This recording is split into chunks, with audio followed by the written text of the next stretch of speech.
संसार साठवला कवीच साठवला. हे जास्त समजून घे. म्यूट बघा. हॅलो,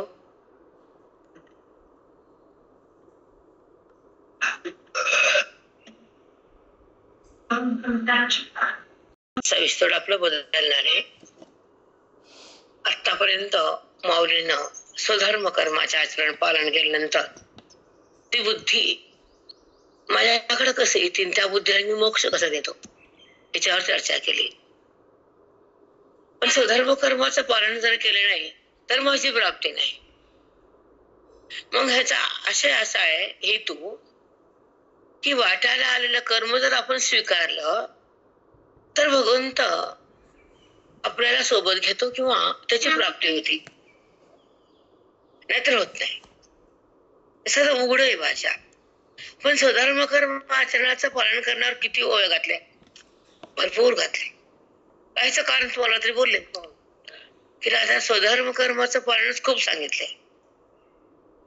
कारण कर्मच बंधाला येतोय, कर्मच मोक्षाला येतोय, कर्मच नरकाला येतोय. कर्मावर डिपेंड आहे सगळं. म्हणून करताना कर्म कसं करावं, कुणी करावं, का करावं, केव्हा करावं, का करू नये, कोणतं कर्म करू नये आणि कोणतं कर्म करावं. परधर्म भयावहा. परधर्माचं कर्म सहज असलं, आवडलं तरी करू नये, भीतीदायक वाटावं. कारण स्वधर्म सोडून परधर्माचं कर्म काय करायचं. त्यामुळे हे लोक बी जातो, परलोक बी दुरावतो.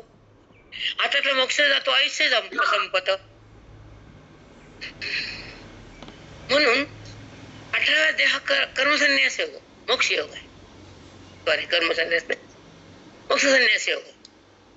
ह्या अध्याय जर जाणला तुम्ही, ह्या अध्यायाचं विवेचन केलं, चिंतन केलं, ह्या अध्याय तुमच्या हृदयामध्ये बोधाच्या माध्यमातून ओवीचा सार श्लोकाचा भडीमार जर तुम्ही हृदयामध्ये खेचला, बुद्धीच्या द्वारे खेचला म्हणजे घेतला. जसं मोटर नळाचं पाणी आलं की वरी जात नाही, जाता का वरी तिसऱ्या मजल्यावर. पण जेव्हा त्या नळाला मोटरचं कनेक्शन सुटतं तर ते पाणी आपोआप किती मजार जातं, जाते की नाही. तसंच त्या बोधाला गुरुचं मुख लागल्यावर आणि त्या श्रवणामध्ये संत आणि साधक समोरासमोर आल्यावर दीक्षा तयार होते आणि बुद्धी भगवंताकडे खेचल्या जाते. कुठल्या कुठं अपरंपार. जसं नळ खाली मजला 10 आहे, 15, 20, 25, बॉम्बे पुण्यामध्ये 25 मजली बिल्डिंग आहे. मग पहिल्या मजल्याचं बोरचं पाणी 25 मध्ये पोहोचत, त्याचं कारण हे मोटर आहे, वीज. तसं बुद्धी त्या अपरंपार भगवंतापर्यंत पोहोचती, त्याचं कारण संत आहे, ते ग्रंथ आहे. तोपर्यंत बुद्धी जात नाही, हे समजून घ्यायचे वाक्यात राहतात. नाही जातच, उपकलच होत नाही. हा, सत्संगातून, अध्ययनातून, वेदाच्या चिंतनातून, ओवीच्या भावार्थातून, श्लोकाच्या सारातून, गीतेचा श्लोक, ओवीचा भावार्थ, सत्संग हे जेव्हा एकत्र येतात तेव्हा बुद्धीचं परिवर्तन होतं, अज्ञानाचं निरसन होतं आणि जगताचा बाध होतो आणि परमात्मा प्रगटतो. याच्यासाठी आपण चिंतन करतो. ह्याचं फल आहे, ह्याचं हे फल आहे. शेतकरी नांगरतो, कष्ट करतो, बिरवतो, तर अफाट धान्य घरात घेऊन येतो, स्वतःपुरतं ठेवतो, पुन्हा आडतीवर घालतो. असं ठेवतो घरात, 100 पोते ज्वारी झाली, 200 पोते गहू झाले, एवढं खातो का? आपल्या पुरतं ठेवतो आणि आडतीवर देतो. तसं संत महात्मा आपल्या ज्ञानात मस्त अगर मस्त होतो, बाकी जगाला देतो का ठेवतो सगळं. व्यापारी आडतीवर विकतो, पण संत महात्मा विकत नाही. हे त्याची ख्वाहिश आहे. संत महात्म्याचे एक गमक आहे, न ओळखत नाही जगाला की ते जगाला काय देतात. आत्मसुख, मोक्ष सुख, अद्वैत सुख, जन्म मरण थांबवण्याची पावर हे संत देऊ शकतात. कोणीच नाही, कोणीच नाही. म्हणून त्यांची जी शक्ती, त्यांचा जो टप्पा आहे ते ईश्वराच्या पुढचा, अलीकडचा नाहीये. पण आपल्याला त्यांची पावर कळत नाही म्हणून आपण त्याला हलक्यात घेतो. ते मनुष्य समजत. ते देह नाहीये, ते देहा संबंध करत नाहीत, ते देहाला माझं म्हणत नाहीत. देहातून अलग आहेत, भगवंताशी सलग आहेत, जगतातून विलग आहेत. हा बेटा, वेगळेच जगतातून, बाजूला आहेत ते जगतातून. त्यांच्या सत्तेत जग नावाचा पदार्थच नाही. अजातवाद, विचारसागर, चौथा तरंग. त्याच्यातून आपल्याला एक जे मिळतं, मी कोण कळतं, तेव्हा मन स्तब्ध आणि शांत होत. तोपर्यंत नाही. मन स्तब्ध होण्याचं एकच ठिकाण आहे, सत्संग. ते शांत होत, हालचालच होत नाही. बरं शांत. तुम्ही बघा, ज्ञानी महात्म्याचं वागणं, स्थिती, अवस्था आणि संसार लोकांची अवस्था, वच वच वच वच कच कच कच कच कच सारखं भाय चल विचार चल विचार. अरे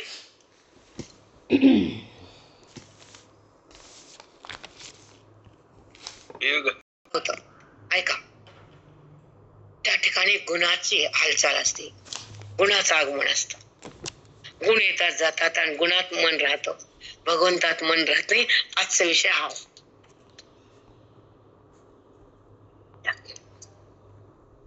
राधा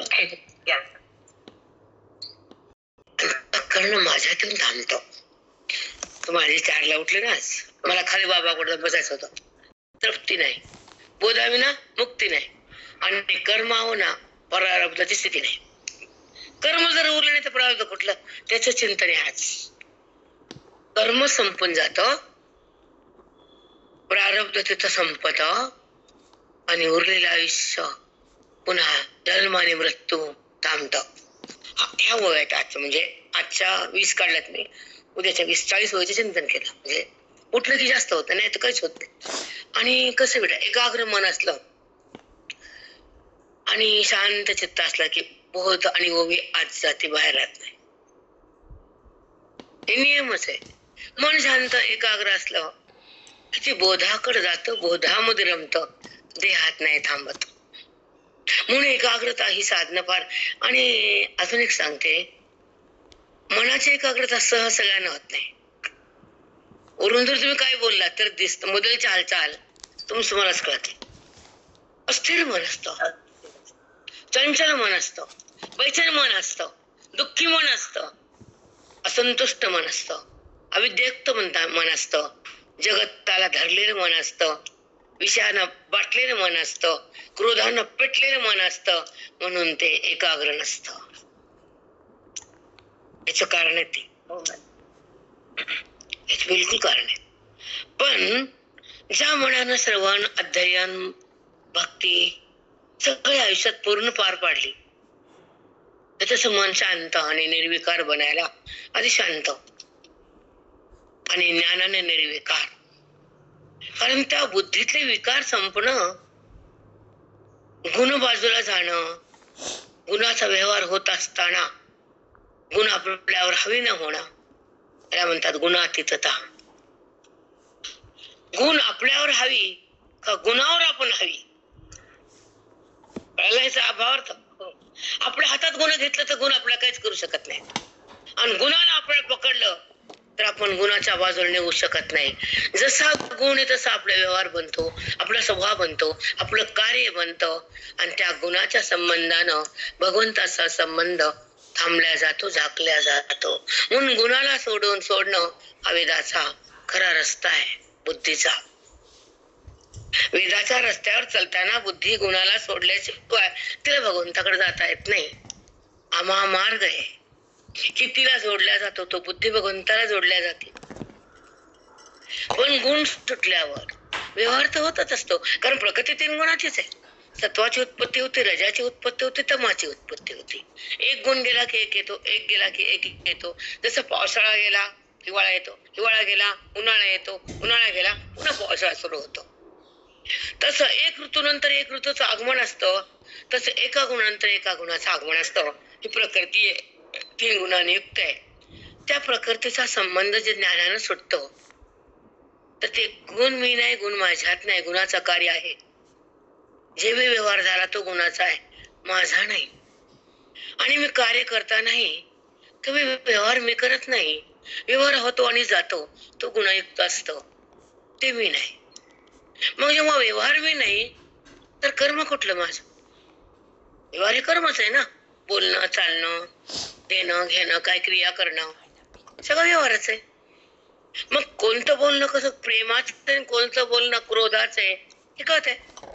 जेव्हा क्रोधयुक्त वाणी चलती तर समोरच्याचं हृदय एक असंतुष्ट होतं आणि त्रासदायक बनतं, त्यांना त्रास होतो.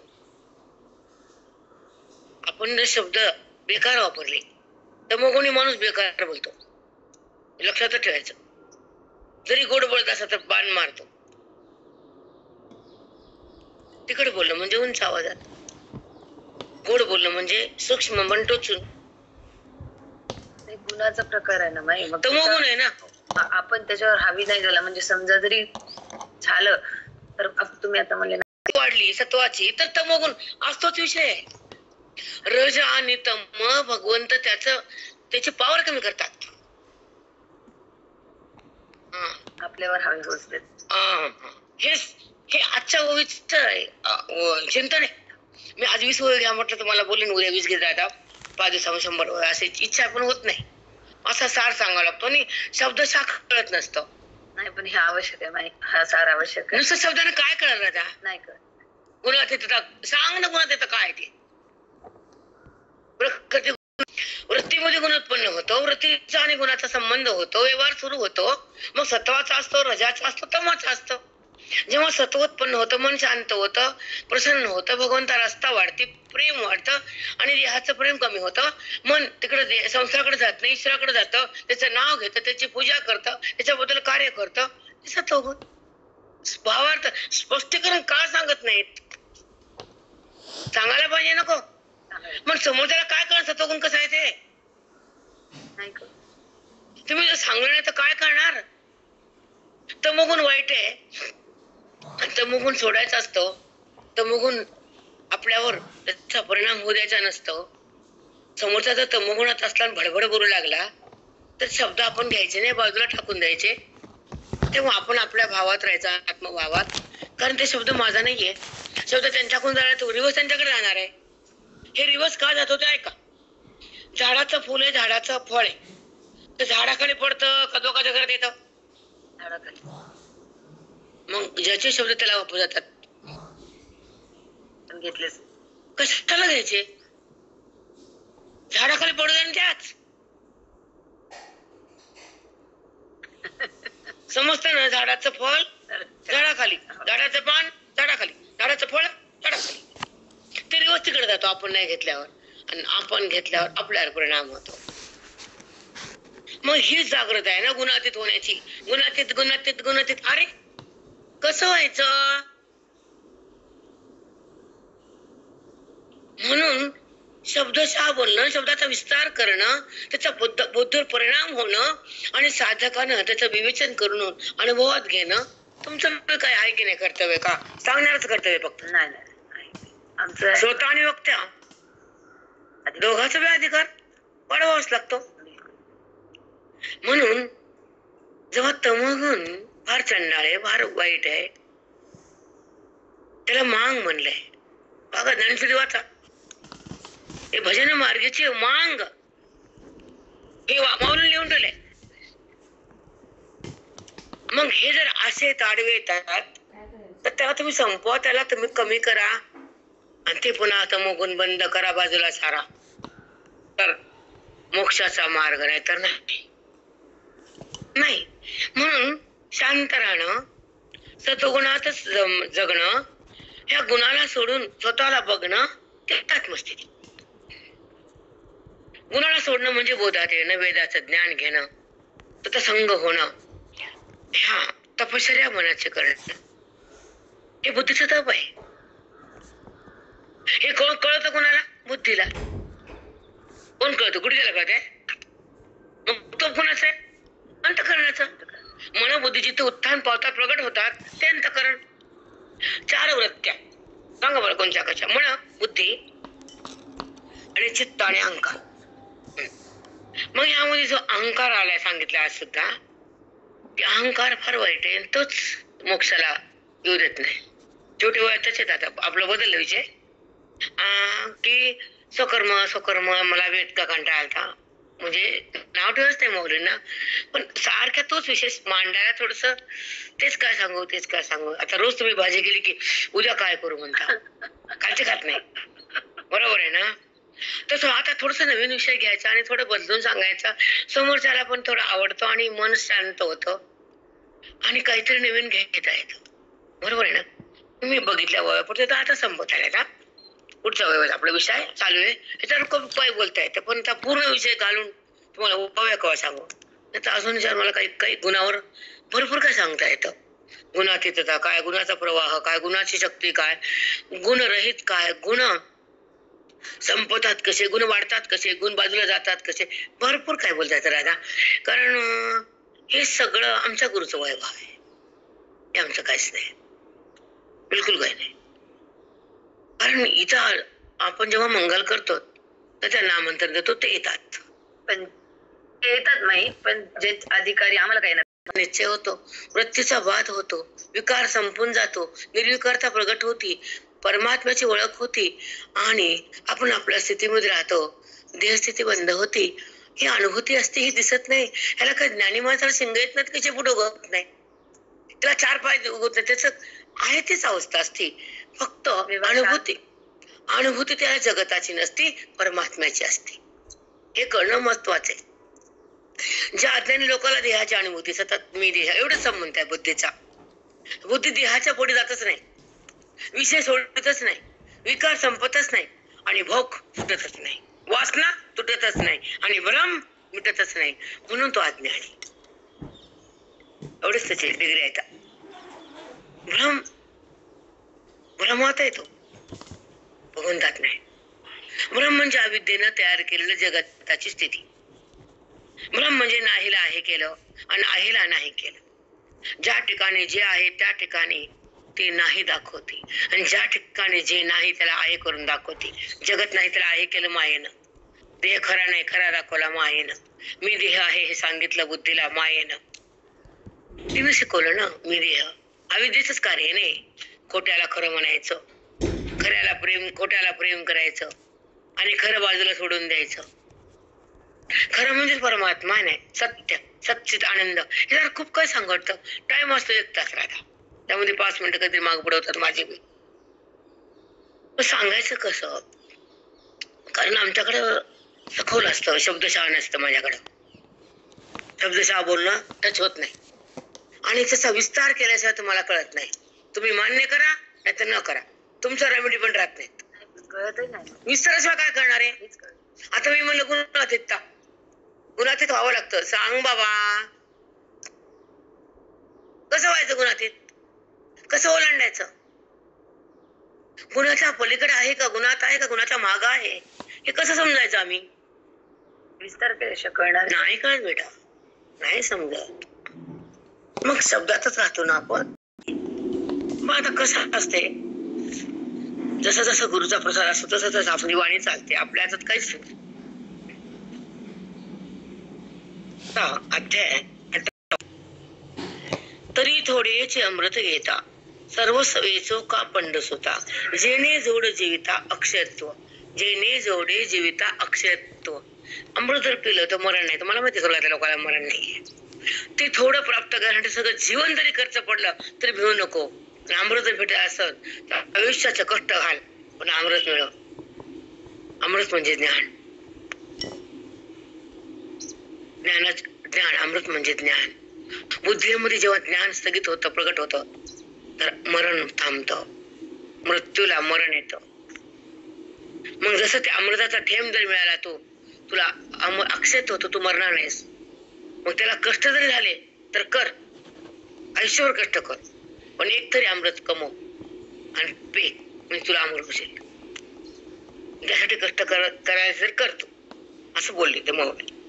एरकाया मोले वेचुनी, विष पियावे घेऊनी, आत्महत्येसी निमुनी जाईजे जेणे, आत्महत्येसी निमुनी जाईजे जेणे. एखादं विष कष्ट करून अमोला आणलं, विकत पेलं, म्हणून मृत्यूशिवाय काय आहे का त्या विषयातून. मग जे कष्ट करून विष आणायचं आणि प्यायचं आणि आत्महत्येचा कलंक लावायचा आणि मरून जायचा अकस्मात, ते कशा करता. तसं हे कष्ट करून विषय भोगायचे आणि मनापासून दुराव जायचं कशासाठी करायचं. सदर कळाल्या माणसाला अंगाला शहारे येते. जसं 20 पैसे कमवून घ्यायचे आणि आत्महत्याचा कलंक लावायचा आणि आधीच मरण यायचं, मरण पुढेच असतं. मग कलंक कोणता केला? आत्महत्येचा. आणि त्या विचारा मिळण्यासाठी कष्ट करायचे. तसं संसारी भोग म्हणजे विष आहेत. माऊली इथं माऊली रूपांतरण बोलले. हा प्रयासाचा हाच आहे की जे विषय भोगतो त्याचे कष्ट करतो आपण, रात्र दिवस कष्टात माणूस जगतो आणि त्याच्यातून ती वासनाच वाढत राहते. तो तर विषयाचा भोगतो. पुन्हा समजा सोनं घेतलं 5 किलो 10 किलो 40 किलो 50 किलो, काय घ्यायचं ते घ्या, शब्दाला काय पैसा द्यायचं नाही, घ्यायचं नाही. व तिथं तुमच्या सोबत वरील अंगरवणी ते लॉकर मध्ये पडलेलं असतं, पण तुम्हाला फक्त आहे एवढाच आनंद असतो. ते वापरता येतं, ते घरात ठेवता येतं, त्याला भीतीच आहे ना, आहे ना भीती. मग ते कमवायची भीती, कमवल्यानंतर जपायची भीती, नंतर घालायची भीती. मग भीती म्हणजेच भोग आहे ना, कष्ट म्हणजेच भोग आहे. मग त्या भोगाला कष्ट करून मिळवायचं मिळवायचं मिळवायचं आणि ते भोगायचं. फायदा काय? आणि त्या भोगासाठी वासनाच आहे. आणि वासनेमध्ये, भोगाच्या वासनेमध्ये मी नाहीच आहे. जेव्हा भोग विषयाचा टाकशील तर मी आहे. आणि ही पोथी ऐकायसाठी नाही राहता, हे संन्यासी लोक जे पोथी आहे, ऋषी मुनी, हे तुमचं भाग्य म्हणून तुम्हाला मिळालं. सगळे लोक ऐकू नाही शकत, थांबू शकत नाही थांबू शकत. तुम्हाला म्हटलं ना, हे असं एखादच महात्मा असतो एखाद्या घरात की त्यांना त्याचे वेळ असतो. वेळ आहे, खरंच वेळ आहे. हा, सगळ्याला कसं काय राहील. हे काही संस्कार लोकांची भूती नाही. कुणी यान कुणी यान, ऐकान जाण, आयरे घरी तुझ्याचं एकदा कामच नाही. महाराज म्हणायचे, काका महाराज सांगत नव्हते आमच्याबद्दल, बोलत नव्हते विषयात, ते पाठ सांगायचे निघून जायचे. पण काका विषय सांगायचे की हे तुम्ही येतात तर तुमचं थोडंफार पुण्य आहे म्हणून तुम्ही येतात. हे पोथी ऐकणं वेगळं पुण्य, पोथी कळायला वेगळं पुण्य, आणि पोथीचा अनुभव घ्यायला बघायला वेगळं पुण्य. तुमच्या विषय एकच पुण्य आहे, फक्त इथे येतात. पुढचं पुण्य तुम्हाला नाही. कारण बाय कानवत करत नव्हत्या, त्यांना विषय कळत नव्हतो, विचार सागर त्यांना समजत नव्हता, प्रक्रिया त्यांना पाठवत नव्हत्या. मोठे बुद्धी आणि पाहिजे द्यायची तर आपण ते करू शकतो. बोलणं, ऐकणं, सांगणं, हसणं हे भाग वेगळा आहे. पण तुमची परिणामाची स्थिती तुमच्या चेहऱ्यावर झलक दिसते. आरसा तोंड आहे. तुमचा दंभ किती, तुमचा अहंकार किती, तुमच्या मध्ये काय दडले. नम्र आणि माणूस कसा असतो आणि दांभिक कसा असतो. दांभिकपणा, नम्र हा शीतल आणि शांत आणि लीन असतो. कुणासमोर बी लीन, तो त्याला उंच समजतच नाही. हा, उंची संपलेली असते बुद्धीची, पैशाची, देहाची, रूपाची, सगळी उंची टाकावी लागते तर ते ब्रह्मबुद्धी होत असते. बुद्धीने हे टाकलं तर ते बुद्धी ब्रह्म होतच नाही. तुमचा दंभ सुटलाच पाहिजे, अहंकार तुटलाच पाहिजे, भ्रम सुटलाच पाहिजे, वासना संपलीच पाहिजे, वेद हृदयात नांदलाच पाहिजे, सत्संग झालाच पाहिजे, तुमचं अध्ययन केलंच पाहिजे, देहाला कष्ट दिलेच पाहिजे, पहाटचा अमृत वेळा साधलीच पाहिजे. 2 दिवस मला म्हणजे गळून बी गेली उठले, आज बरोबर 4 एर काया मोले वेचुनी विष प्यावे घेऊन. मोले वेचुनी काहीतरी कष्ट करायचे, विष घ्यायचे, पैसे कमवायचं, ते प्यायचं आणि मरून जायचं आणि आत्महत्याचा कलंक लावायचा. असं का करायचं असं माऊली सांगतात या ओळीतून. तैसे जाचुनी इंद्रिये वेचुनी आयुष्याचे निधिये, साचले पाप्यान आहे दुःखा वाचुनी. ऐका, तैसे जाचुनी इंद्रिये, तैसे म्हणजे विषासाठी पैसा कमवून विष घेऊन आत्महत्येचा कलंक लावायचं. तसं इंद्रिया जाचून इंद्रियाला खूप राबवायचं, पैसा कमवायचा, भोग प्राप्त करायचे, मरून जायचं. का? इंद्रियाला कष्ट करून पैसा आहे ना. ऐका, तैसे जाचून इंद्रिये वेचून आयुष्याची दिये, आयुष्याला जेवढे दिवस आहे तेवढे संपवले तुम्ही. त्या दिवसातून फक्त पैसा कमवला, ज्ञान नाही. पैसा कमवू नका असं म्हणत नाहीत. कर्म करावंच लागतं. जनक राज्य केलंय, त्याला विधीमुक्त म्हटलंय, जीवनमुक्त नाही. जीवनमुक्तीच्या पुढे विधीमुक्त असते. मग काम करू नका किंवा काही कमवू नका असं नाही, पण कमाईचा अभिमान नाही. कमाईचा त्या ठिकाणी भोग कमी, अभिमान कमी. आणि त्या दिवसाच्या इंद्रियाच्या कष्टानं जसं धन कमवलं, सोनं कमवलं, प्रॉपर्टी कमवली, तसं मन हे इंद्रिय त्याच्या कमाईनं भगवंत कमवा. हे करता करता ते पण करावं. आपण हे करत नाही, फक्त पैसा कमवतो, कुटुंब सांभाळतो, वैभव देतो, मुलांच्या इच्छा पुरा करतो, मुलींच्या इच्छा पूर्ण करतो, स्वतःची इच्छा करतो का? मग चुकीचं आहे ना. मुलांना काय पैसे द्यायचं, मुलींना आजकाल तर तेच आहे. आजकालचे मायबाप फक्त शिक्षणासाठी जगतात, मुलं आणि मुली. मुलींना किती लावायचं ठरून ठेवतात ते राहा. मला एवढं द्यायचंय, मी एवढं देणार बोलतात. माझे भाऊ मला बोलतात ना, माझा मुलगा मला बोलतो, आई म्हणजे का रे मी पोरीला कमी करणार, उपाधीचे चित्ताला. आता मी कुठला फोन आला तर उचलते, कुणाला करते दिसलं का तुम्हाला केलेलं फोन?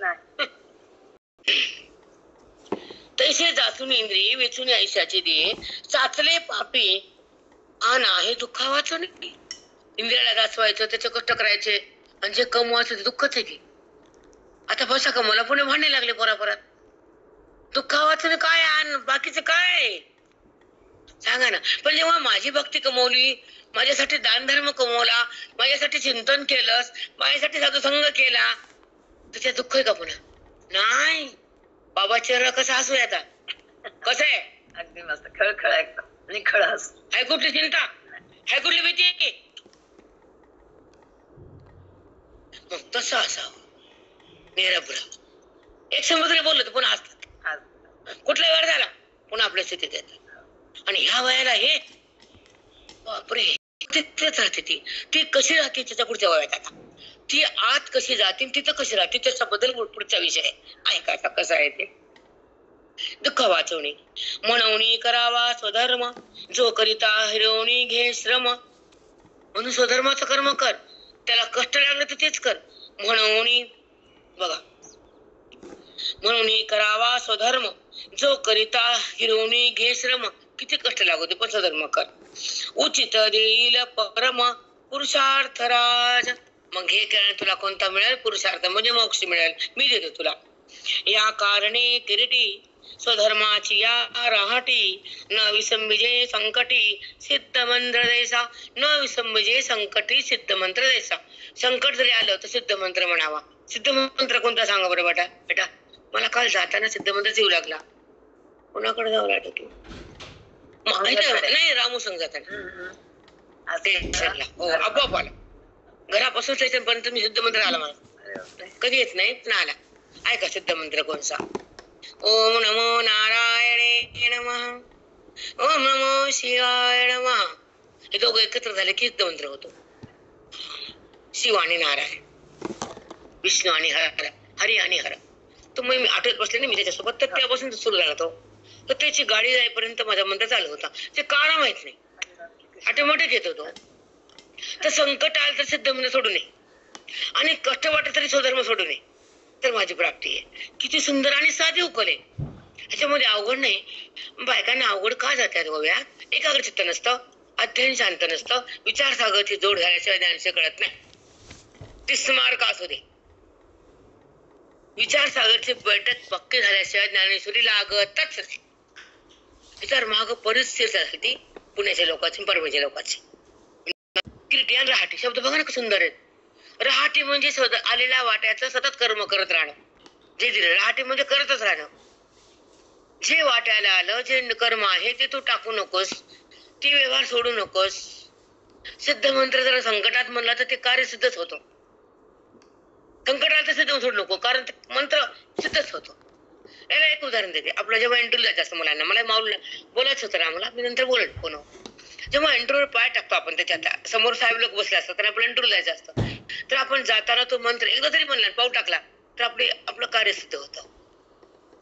कुठले कोर्टाचं काम, कुठलं यशाचं काम, लग्नाचं काम, बैठक, कुठलंही महान काम जर असलं तर सिद्ध मंत्र जपतात लोक.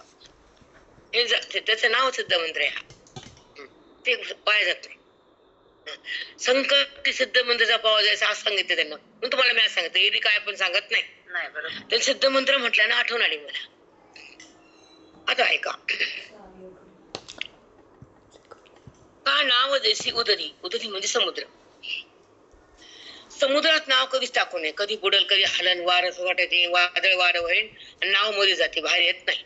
म्हणून नाव जैसी उदरी, महारोगी दिव्य औषधी, न विसंमेजे तया बुद्धी.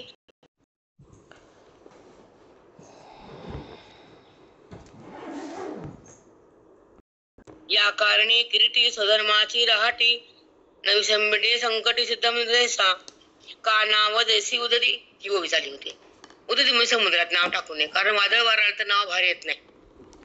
महारोगी दिव्य औषधी, महारोग म्हणजे कठीण असला, कॅन्सर असला, कुठले गहन रोग असला तर शुगर गोळी टाकू विसरता येत नाही. विसरता येते का सांगा. मग जर रोग असेल तर गोळी विसरायची नाही. न विसंबिजे तया बुद्धी स्वकर्म येत, तसं स्वकर्म विसरायचं नाही. मग याची गा कपिंध्वजा स्वकर्माची या महापूजा, तोषला ईश तमरजा झाडा करुणी, तोषला ईश तमरजा झाडा करुणी. तोषला तो भगवंत आनंदी होतो, प्रसन्न होतो, खुश होतो आणि आपल्या रजतमाचा झाडा होतो आणि आपण सत्वगुणात येतो आणि परमात्म्याचा स्पर्श घेतो. देहाचा संबंध बंद होतो, अविद्येचा कलंक निघून जातो. माझा परमात्मा मी आहे, मी उपाधी नाही असा भावार्थ जागृत होतो आणि बुद्धी ब्रह्मरूपात विलीन होती. ही ज्ञानाची सिद्धी तयार होती. म्हणून सधर्म कर्माचं पालन कर. किती छान आहे सांगा. हा बेटा, तो शेवट म्हणजे ईश्वर खूप खुश होतो. माझा कर्म करतोय तो, मला विसरत नाही तो. मग ह्याचा तम कमी करायचं, ह्याचा रज बंद करायचं, ह्याला सत्व खूप द्यायचं आणि ह्याला माझ्याकडे घ्यायचं. हो, हा करतो तो. रजत मग झाडा म्हणजे पानझड झाली की झाडाला पान राहते का, तसं जर रज आणि तम झाडलं तर मना सत्व अजून काही राहतं का, आणि सत्वगुणाने माझी प्राप्ती झाल्याशिवाय राहते का. म्हणून त्याला मी माझ्याकडे घेतो. त्याला यमाच्या दाडात देत नाही, तो नानोपाधीत जात नाही, त्याला जन्म मृत्यू शिवत नाही, त्याला माझी प्राप्ती करून देतो असं भगवंत बोलतो, कृष्ण परमात्मा. किती ओवीमध्ये गांभीर्य आहे हे कळणं महत्वाचं आहे. मग हा सर श्लोकात नाही गीतेच्या आहे का, रजत मग झाड आहे का. मग ह्या श्लोकाचा विस्तार ह्याच्यासाठी केलाय की ह्याच्यानं होतं, हे होतं, ह्याच्यानं हे होतं, ह्याच्यानं हे होतं. किती सुंदर विवेचन आहे बेटा. विस्तार किती आहे, 700 श्लोकाच्या 9000 ओव्या आहेत. शेकड्याचा हजारावर आणले. कारण ह्या विस्तारानं मन मंत्रमुग्ध होतं, ब्रह्मस्थितीला जातं. ज्ञानेश्वर माऊली का येडेत का, अवतार का घेतला आपल्यासाठी. हा, ह्या ओव्यासाठी बेटा. म्हणून साधी भाषा, सरळ सोपी भाषा, ओवी. हा श्लोक खाली ओवी. श्लोकही करतो आपल्याला, ओवी लागते. माझ्यामध्ये निमग्न राहणाऱ्याच रजस्तम मी कर्माचं पालन केलं, त्याचे रज झाडून टाकतो, तम झाडून टाकतो, सत्वगुण वाढवतो, त्याला माझ्याकडे घेतो. त्याची काळजी मी वाहतो, त्याला ज्ञान मी देतो, संतांची भेट करून देतो. त्याला सहज आत्मस्थिती प्राप्त होती, देहस्थिती निघून जाती, वृत्ती ब्रह्म होती, रामाची ओळख होती आणि हृदय विठ्ठल विठ्ठल होत. सुंदर बेटा. ह्याच्यापेक्षा अजून कोणत्या ग्रंथात काय सांगितले हे सांगतात ना, कोणते ग्रंथ. कुठे हाच सार आहे ना. कळत का नाही लोकांना, ओवी का आवडत नाही, चिंतन का होत नाही, चिंता का जात नाही. जी अविद्या तिला सोडण्यासाठी ब्रह्मविद्या, जी अविद्या आहे तुमच्या सोबत ती संपवण्यासाठी ब्रह्मविद्या. आणि ब्रह्मविद्या प्राप्त केली, अविद्या मरून जाते आणि ब्रह्मविद्या गुरुच्या माध्यमातून येते. तर कशी येईल ती. ब्रह्मविद्येला गुरुचं मुखच लागतं. गीतेला भगवंताचं मुख लागलं, ब्रह्मविद्येला संतांचं मुख लागलं, सेम टू सेम.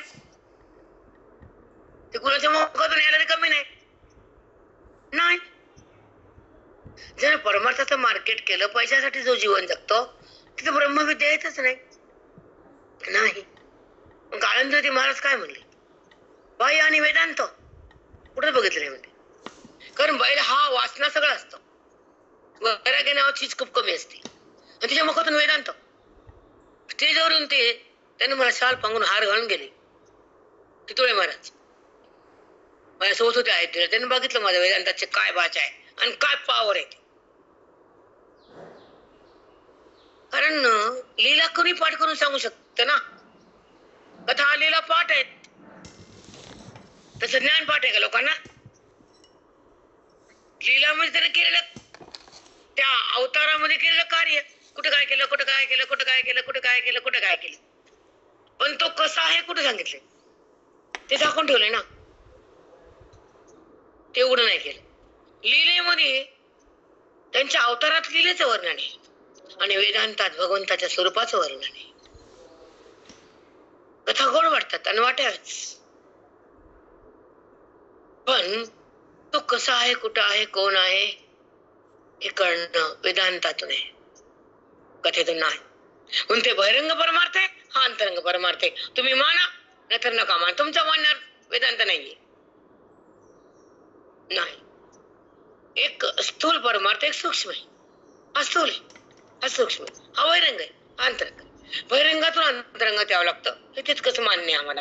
आम्ही मान्य करत नाही असं नाही, पण तिथंच राहणं हे मान्य नाही. शेंगेशिवाय शेंगदाणा फुटत नाही. टर्पल येतं तेव्हा मध्ये शेंगदाणा राहतो, पण शेंगाली पण शेंगदाणा हातात घ्यायला टप्पर फोडावं लागतं. तसं परमात्मा हातात घ्यायला ज्ञान फोडावं लागतं. साष्टांग दंडवत माऊली. शेंगदाणा कुठं दिसायला आहे? टर्पल काढा ना मग शेंगदाणा दिसतो, तसं आवरण काढा भगवंत दिसतो. शेंगा बघूनच नाचायला तय तय तय, टप्पर बघायला टप्पर. कधी कधी मध्ये फुसका याची गा कपिंदजा स्वकर्माची या महापूजा, मग याची गा कपिंदजा. अशा स्वकर्माचा मार्ग धरल्यावर याची या कपिंदजा स्वकर्माची या महापूजा. ही स्वकर्माची जी महापूजा करतो, कर्मानुष्ठान करतो, त्याला मी काय देतो ऐका. तोषला ईश तमरजा झाडा करुणी. मग तू माझी ह्या स्वकर्माची महापूजा जर मला प्राप्त झाली तर तुझ्या हृदयात माझा झाडात कोण टाकतो मी, झाडा करुणी. शुद्ध सत्वाची या वाटा आणि आपली उत्कंठा. भवसर्ग काळ कुठा ऐसे दावी, भवसर्ग काळ कुठा ऐसे दावी. माझ्या प्राप्तीची इच्छा जर उत्कंठ जिज्ञासा झाली तुला, तर तुला हे स्वर्ग, मग हे इकडचं लोक, चंद्रलोक, हे लोक, स्वर्गलोक हे तुला आवडत नाही. तिथला भोग तुला विषयासारखा वाटतो, ती इच्छा तुझी बंद करतो आणि तुला मोक्ष सिद्धीची इच्छा तयार करतो. हे तुला मी देतो इच्छा. मला मोक्षच पाहिजे, मला अधोस्थितीच पाहिजे, मला भगवंताचा अनुभव पाहिजे, मला ज्ञानात पाहिजे, मला अज्ञान नकोय, मला अज्ञानात राहायचं नाही, मला देहभावात जगायचं नाही, मला आत्मभाव भोगल्याशिवाय थांबायचं नाही. अशी उत्कंठ जिज्ञासा तयार होती आणि त्याला हे स्वर्ग फिर्ग काय आवडत नाही. तिची इच्छा कमी करून टाकतो मी. भव सर्ग काळ कुठा ऐसे दावे. हे भव म्हणजे हे मृत्यूलोक आणि स्वर्ग म्हणजे वरचा लोक, दोन्ही लोकच आहेत की हो. हा मृत्यूलोक आहे, तो स्वर्ग लोक आहे. हे काळ कुठं म्हणजे विषयासारखा आहे, इथे नको यायचं पुन्हा. हे तुला मी समजून देतो, त्याला तसं वाटतं. जिज्ञासा तशी उत्कंठा होते, त्याची जिज्ञासा. जे वैराग्येने बोले मागा समसिद्धी रूप केले, किंबहुना ते आपुले मिळवी खागे. वैराग्येने बोले, असं वैराग्य तयार होते की हा जन्म मृत्यू लोकही नको आणि ते स्वर्गाचा भोगही नको, ईशाचा भोगही नको. अशी जेव्हा तुला इच्छा तयार होती तर तुला फक्त माझ्या प्राप्ती वाचून काहीच आवडत नाही. मागी समसिद्धी रूप केले, समसिद्धी स्वरूपाच्या प्राप्तीसाठी केलेल्या वेदाच्या अध्ययनामध्ये आयुष्याचा श्वास जिथे खर्च केला, आयुष्याचा काळ किती खर्च केला आणि त्या आयुष्यातून तप झालं आणि वेदाचं चिंतन केलं आणि समसिद्धी स्वरूपाची प्राप्ती करण्यासाठी त्याने तपश्चर्या केली, अध्ययन. ते तुला मागं सांगितलं, त्यातून वैराग्य प्रगट होतं आणि वैराग्यानंतर माझी प्राप्ती तुला होती. हे तुला मी स्टेप बाय स्टेप मागं सांगितले 18 अध्यायापर्यंत. मग जिंतली आहे भोये पुरुष सर्वत्र जैसा होय का झाला ही झेला आहे ते आता सांगो. मग जिंकल्या जे हे भोये, मग वैराग्य जिंकलंस तू, वैराग्यामध्ये आलास तर मग काय होतं. पुरुष सर्वत्र जैसा होय, मग वैराग्यानंतर सगळीकडे परमात्मा आहे त्याला जाणीव व्हायला सुरुवात होती. का झाला ही झेला आहे ते आता सांगो. वैराग्यानंतर माझी प्राप्ती त्याला सर्वत्र होती, तो सर्वत्र येतो, सगळ्या ठिकाणी तो आणि मी असतो. सुंदर विषय भेट आहे. सर्वत्र झाला ही पुरुष सर्वत्र जैसा होय का झाला ही जेल आहे, मग झाला चौकट व्यापक झाला, जेल आहे त्याला मी मिळतो आहे ते आता सांगतो. त्याला माझ्या प्राप्तीमध्ये तो माझ्यापाशी कसा आहे, तो व्यापक जसा मी आहे तसा तो व्यापक होतो. हे वैराग्यानंतरची स्थिती तुला पुढच्या श्लोकात मी सांगतो. आता आपल्या ओव्या झाल्यात 45 पासून आलो. 1 2 3 4 5 6 7 9 ओव्या झाल्या 10 माऊली. ओव्या 10 ओव्या झाल्या. 10 झाल्या.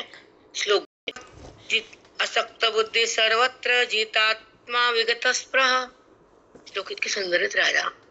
असक्त बुद्धी सर्वत्र जितात्मा विगत स्पृहा. जितात्मा जो जागृत आहे, जितात्मा जीवात्मा जो जागा आहे, तो झोपलेला नाहीये, त्याची बुद्धी जागी आहे.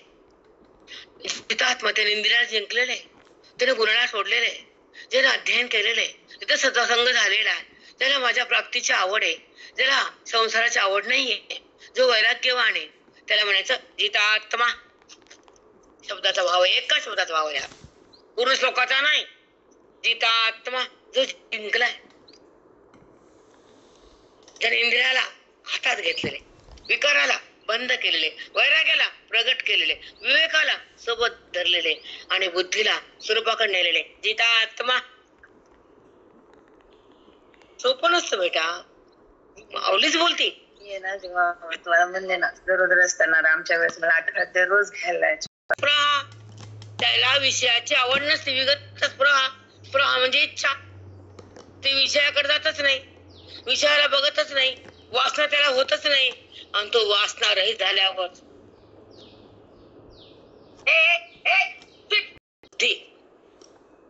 आसक्त म्हणजे विषयाची फार वासना, विषय भोगायची वासना.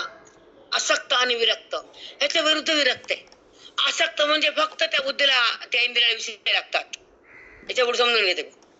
आसक्त सर्वत्र जितात्मा विगत स्पृहा, त्याची बुद्धी आसक्त रहित असती, सर्वत्र जितात्मा सगळीकडे त्याला माझ्या वागण्याची आवड असते. विगत स्पृहा, स्पृहा म्हणजे इच्छा, इच्छा रहित मन असतं त्याचं. मग तो कसा असतो, इच्छा रहित ते कसं बनतं, इच्छा विषया वाचून कसा जगतो, कारण तो मला बघतो, केवळ मला बघतो, म्हणून त्याची स्पृहा म्हणजे इच्छा संपलेली असते. त्याची फक्त इच्छा मला जाणण्याची असते, माझ्या प्राप्तीची असते, माझ्या संबंधाची असते, माझी गोडी त्याला लागलेली असते, विषयाची गोडी त्याला नसते. विगत स्पृहा, किती सुंदर शब्द, अजून भरपूर काही आहे याच्यामध्ये. नैष्कर्म्यं सिद्धिं परमां संन्यासेनाधिगच्छति. बघा, ज्याला विषयाची आवड नाही, जसं मन विरक्त आहे, तो कसा संन्यासी बनला. बुद्धी संन्यास झाली ना. विषयाचा परित्याग म्हणजे बुद्धीचा संन्यास आहे. कपडे बदल म्हणजे संन्यास नाही. भगव घातलं वासनामध्ये उत्पन्न सतत सतत सतत संन्यासी का नाही. मग निष्कर्म्यं सिद्धिं परमां, निष्कर्म होतो तो कर्म. अनिष्कर्म कर्माच्या संबंधातून केलेल्या कर्माचा फल वासना भोगण्याची इच्छा राहते त्याला. मग केलेल्या कर्माचा बुद्धी परित्याग करते. वासना नाही, कर्माचा संबंध नाही, कर्माचा फळ नाही, त्याला संन्यास सिद्धी म्हणतात, निष्कर्म म्हणतात. हो का, निष्कर्म सिद्धिं परमां संन्यास तेनाधिगच्छति. मग अशी संन्यासयुक्त बुद्धी मला प्राप्त होते. पण कर्मातून बाहेर आल्यावर, कर्माचं फळ टाकल्यावर, कर्माचा संबंध सुटल्यावर त्याला मी भेटतो, आधी नाही. एका शब्दात किती भरले बघा. म्हणून असता तर श्लोक लागला, पुन्हा लावून घ्यायची गरज नाही. उत्तर जेव्हा वरवर लागतो तर मग विषय सुटतो, काही प्रयास लागतो, काही लागत नाही, काही अर्धवट कळतो, पूर्ण कळतो. शब्द साकळल्यानंतर पूर्ण होत नाही ते श्लोक हृदयात राहतच नाही. आणि एक एक शब्द जर नैष्कर्मम सिद्धिम परमाम परमाम म्हणजे मी, परमा म्हणजे परमात्मा मी, त्याला प्राप्त होतो. मग संन्यासेनादि गच्छति, बघा मग त्याची नैष्कर्म सिद्धी प्राप्त होते. त्याला तो नैष्कर्म होतो.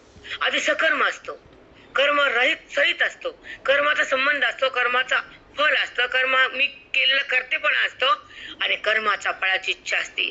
पण जेव्हा त्याला माझ्या प्राप्तीसाठी तो कर्म सोडतो, कर्माचा संबंध पण टाकतो, कर्माच्या फळाची इच्छा पण सोडतो, त्याला नैष्कर्म सिद्धीला प्राप्त होतो. नंतर त्याला मी माझ्याकडे घेतो. नैष्कर्म समसिद्धी हे असं इतकं तरी श्लोक पाठ करायचं न कटात, पण त्याचे भावार्थ समजून घ्या. म्हणते ते मला पाठ झाले तर तुम्हाला अजून म्हणतो नाही. मग अशी बुद्धी नैष्कर्म सिद्धीला प्राप्त झाल्यानंतर त्या बुद्धीला मी माझ्या आत घेतो, तवर नाही.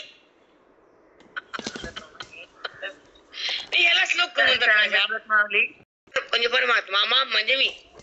किती मार्ग दाखवले माई, पण आपण ते खायलाच तयार नाही. पण एक शब्दात जा तुम्ही, संन्यासेनादि गच्छति, माझी प्राप्ती होती. गच्छति मी मिळतो, मी प्राप्त होतो. अशा नैष्कर्म सिद्धी करणाऱ्यालाच मी मिळतो, बाकीच्याला मी मिळत नाही. मग काय मिळतं देवा त्यांना? ते कर्म करून पुण्य मिळतं. मग ते स्वर्गाला जातात, ते भोग भोगतात, पुन्हा श्रीमंत जातात, पण त्याला माझी प्राप्ती नाही. किती सुंदर आहे.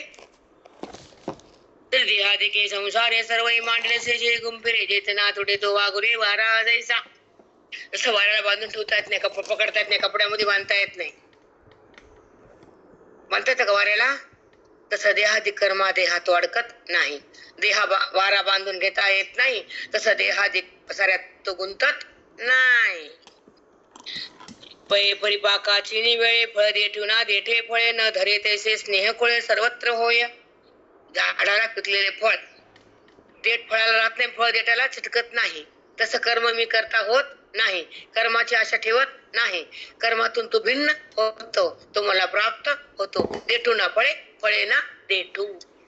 झाडाला पिकलेलं फळ, फळाला देठ राहत नाही, देठाला फळ राहत नाही. तसं कर्माचा संबंध बुद्धीला नाही आणि बुद्धी कर्मात राहू शकत नाही. तो तेव्हा तो माझ्यात प्रवेश करतो. ज्यानं कर्माला धरलं, जो कर्मात आहे, कर्माचा फळ भोगता आहे, कर्माचा करता आहे, तो माझ्यात कधीच येऊ शकत नाही. किती सुंदर योजना सांगा. चला, न धरे तैसे स्नेह कोळे सर्वत्र होय. तो सर्वत्र कसा असतो वगैरे उद्या बघू आपण. सर्वत्र होय म्हणजे आपण 12वर आलो. मला घ्यायचं तर 20, पण असं 5-10 मिनिटं मी तुम्हाला विस्तार सांगितला. कसं घेणं गुरुचं आहे आणि हे घेणं आपल्या साधकाचं आहे. एक वरदार विठ्ठल श्री गुरु ज्ञानदेव तुकाराम पंढरीनाथ भगवान की जय. झाले बाय 12व्या जिंकली बाय 12व्या.